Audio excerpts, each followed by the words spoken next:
ஒன்றிய அரசு தமிழ்நாட்டுக்கு இன்னைக்கு பல்வேறு வகையில தொந்தரவுகளை கொடுத்துட்டு இருக்கிறாங்க. நிதி உரிமை, கல்வி உரிமை, மொழி உரிமைன்னு ஒவ்வொரு உரிமையா மாநில உரிமைகளா படிச்சுட்டு இருக்கிறாங்க. இப்ப கூட பாத்தீங்கன்னா சமீபத்தில் மகளிருடைய பொருளாதார வளர்ச்சிக்கு பெரிதும் துணை நிற்கின்ற 100 நாள் வேலைவாய்ப்பு திட்டத்தை ஒன்றிய அரசு செஞ்சுட்டு இருக்கு. அதற்கும் நம்முடைய தலைவர், நம்முடைய முதலமைச்சர் தான் இன்னைக்கு குரல் கொடுத்துட்டு இருக்கிறார். சமீபத்தில் குஜராத்தில் பேசின ஒன்றிய அமைச்சர் திரு அமித்ஷா அவர்கள், நாங்க இன்னைக்கு பீகார்ல ஜெயிச்சிட்டோம், அடுத்து எங்களுடைய டார்கெட் தமிழ்நாடு அப்படின்னு தமிழ்நாட்டுக்கு ஒன்றிய உள்துறை அமைச்சர் அமித்ஷா அவர்கள் வார்னிங் கொடுக்கிறார், பயமுத்த பார்க்கிறார். இங்க திரண்டிருக்கக்கூடிய லட்சக்கணக்கான மகளிர் முன்னாடி நாம உறுதியா சொல்ற சுயமரியாதை மிக்க இந்த மகளிர் படம் இருக்கின்ற வரைக்கும் சங்கிகளால தமிழ்நாட்டுக்குள்ள தொட்டு கூட பார்க்க முடியாது. தமிழ்நாடு என்பது தந்தை பெரியார் அவர்கள் உருவாக்கிய சமத்துவ பூங்கா.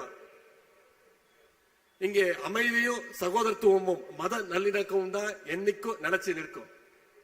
இந்த அமைதி பூங்காவுக்குள்ள அத்துமீறி நுழையணும்னா பாசிச சங்கில் நினைச்சாங்கன்னா அவங்கள எப்படி விரட்டி அடிக்கணும்ன்ற அந்த ட்ரிக் நம்முடைய தலைவர் அவர்களுக்கு தெரியும். தமிழ்நாட்டுடைய அமைதியை சீர்குலைக்க ஒருபோதும் நாம் அனுமதிக்க மாட்டோம். பாசிச சக்திகளுக்கு சலாம் போட்டு தமிழ்நாட்டுடைய கதவுகளை திறந்துவிட நாம ஒன்னும் அண்ணா திமுக கிடையாது. அண்ணா உருவாக்கின திராவிட முன்னேற்ற கழகம், கலைஞர் வளர்த்தெடுத்த திராவிட முன்னேற்ற கழகம், தலைவர் அவர்களால் வழிநடத்தப்படுகின்ற திராவிட முன்னேற்ற கழகம். ஆகவே பாசிஸ்டுடைய பாட்சா என்னைக்கும் தமிழ்நாட்டில் பலிக்கவே பலிக்காது. உடன்பிறப்புகள் விட மாட்டாங்க. பாசிஸ்டுகள் இன்னைக்கு பழைய அடிமைகள், புதிய அடிமைகள் எத்தனை பேரை கூட்டிட்டு வந்தாலும் தமிழ்நாடு என்னைக்குமே தலைவர் சொல்வது மாதிரி டெல்லிக்கு அவுட் ஆஃப் கண்ட்ரோல் தான்.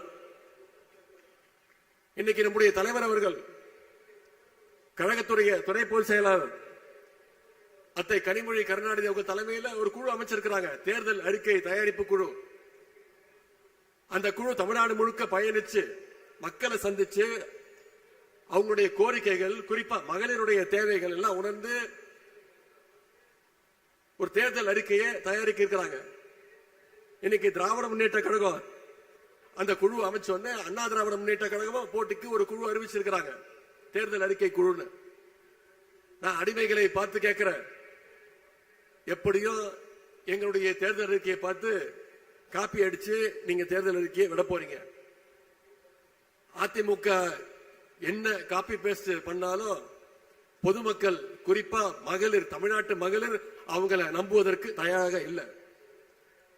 ஏன்னா திராவிட முன்னேற்ற கழகம் தான் என்னைக்கும் சொல்வதை செய்கின்ற அரசாகவும் செய்வதை சொல்லுகின்ற அரசாகவும் நம்முடைய திராவிட மாடல் அரசு செஞ்சு காட்டி இருக்கு. பெண்களுடைய வாழ்க்கை முன்னேற வேண்டும் என்று அவர்களுடைய இடத்திலிருந்து யோசிச்சு பார்த்து உழைக்கின்ற இயக்கம் திராவிட முன்னேற்ற கழகம். எனவே தமிழ்நாட்டு மகளிர் எப்பொழுதுமே கழகத்தின் பக்கம் உறுதியா நிற்பீங்க. அதற்கு இங்க கூடியிருக்கக்கூடிய இந்த கடல் போல கூடியிருக்கக்கூடிய இந்த மாநாடு சாட்சி. வருகின்ற 2026 சட்டமன்ற தேர்தலில் மீண்டும் கழக அரசு அமைய இங்கு இருக்கக்கூடிய மகளிர் நீங்க உங்களுடைய ஆதரவையோ உழைப்பையோ நீங்க கொடுக்கணும். அரசினுடைய சாதனைகளை, திட்டங்களையும் உங்களுடைய நண்பர்கள், உங்களுடைய உற்றார் உறவினர்கள்ட்ட எடுத்து சொல்லணும். குறிப்பா எஸ்ஐஆர் திட்டத்தினால கிட்டத்தட்ட 1 கோடி வாக்காளர்கள் நீக்கி இருக்காங்க. வரைவு வாக்காளர் பட்டியலில் உங்களோட பேர் இருக்கான்னு முதல்ல செக் பண்ணுங்க. உங்க பேர் மட்டும் இல்ல, உங்களுடைய குடும்பத்தினர் பேர், உங்களுக்கு தெரிஞ்சவங்க, உங்களுடைய நண்பர்கள் பேரெல்லாம் இருக்கான்னு செக் பண்ணுங்க. ஒருவேளை இல்லைன்னா கழகத்துடைய BLA 2க்களை அணுகி உங்களுடைய பெயர்களை சேர்ப்பதற்கான அந்த விண்ணப்ப படிவங்களை நீங்க கொடுக்கணும். வருகின்ற ஜனவரி 18ஆம் தேதி வரைக்கும் நமக்கு நேரம் இருக்கு. தகுதியான ஒரு வாக்காளருடைய பெயர் கூட விடுபட்டு கூடாது. குறிப்பா மகளிர், உங்களுடைய ஒவ்வொரு வாக்கும் மிக மிக முக்கியம். உங்க வாக்கு உங்களுடைய கடமை மட்டுமல்ல, அது உங்களுடைய உரிமை. 2026 தேர்தல் அடிமைகளையோ பாசிஸ்டுகளையோ மீண்டும் நாம ஓட ஓட விரட்டி அடிக்க வேண்டிய தேர்தல்.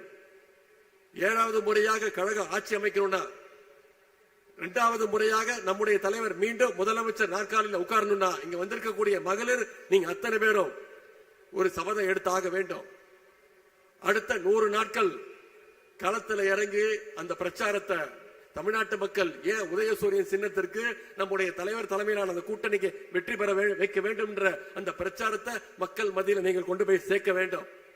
அதற்கு இந்த மேற்கு மண்டல மகளிர் அணி மாநாடு ஒரு அடித்தளமாக அமைய வேண்டும் என்று கேட்டுக்கொண்டு வெல்வோம் 200 படைப்போம் வரலாறு என்று கூறிக்கொண்டு வாய்ப்புக்கு நன்றி கூறி விடைபெறுகின்றேன். நன்றி, வணக்கம்.